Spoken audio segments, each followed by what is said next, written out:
for the Langs is going to give us a little update and overview of their ministry. Well, I'd simply like to give you 3 points, and that is prayer, pursuit, and pointing. And most of our work is exactly what you all are doing this evening. We just pray a lot, because the task is far bigger than we are. We're not able to do it, but He is. And we pursue people. I want to use the example that you see in Acts 8, verses 26 through 40. Philip and the Ethiopian eunuch. And he listens to the Holy Spirit. And he goes and runs in the desert. And he pursues this man, given him by instructions of the Holy Spirit. And then he listens to the eunuch as the eunuch reads aloud.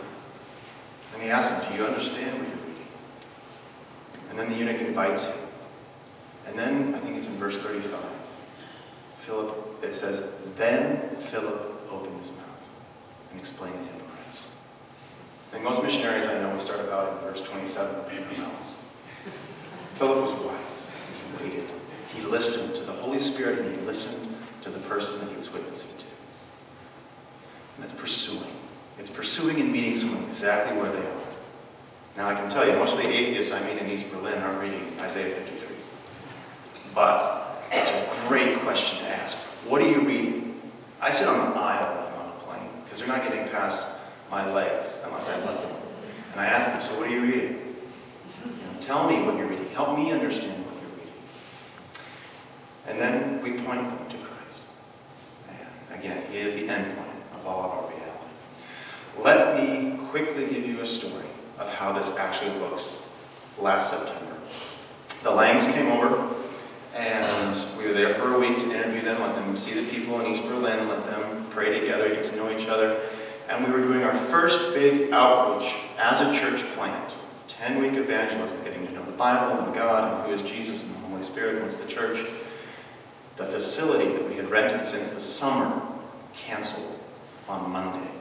We had 6 days to find a new place. By Tuesday, God had provided a better place for less money. He just does that. 39 people we called. Number 40 who got in touch with us via email. We didn't know if she knew that the place had been changed. So someone had to go with a little pamphlet and wait at the old place so that she would know to come to the new place.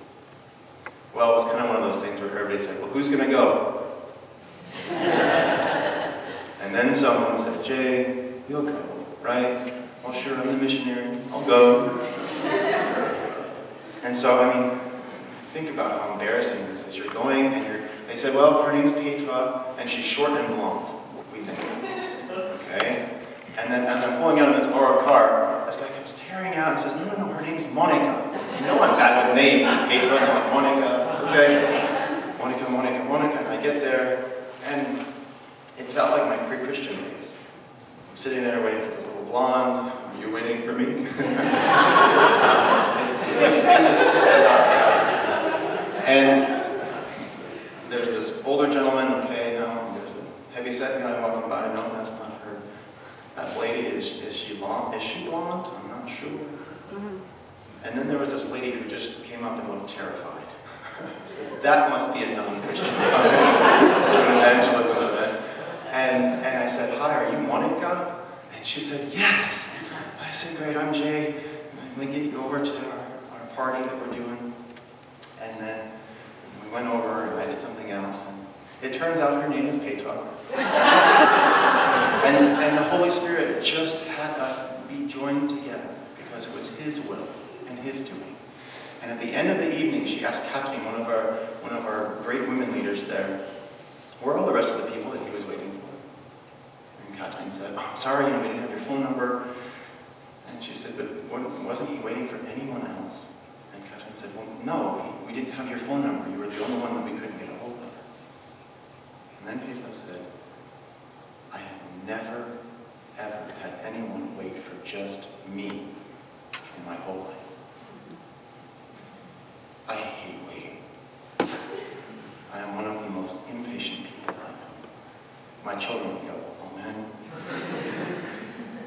He used something that made me feel very uncomfortable to speak God's love exactly how she would understand. 2 weeks later, she walked away. she realized that in order to become a Christian, she would have to die.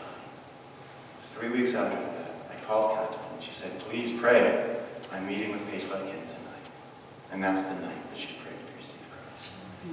So that's a quick picture of what the Langs are hoping to do with us, is just go and pray and then pursue and point people to Christ. Please pray first for the Langs.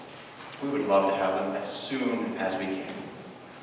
Please pray for people like Petra, people like Christiana that are really suffering right now with what it means, new Christians, what it means to become a Christian.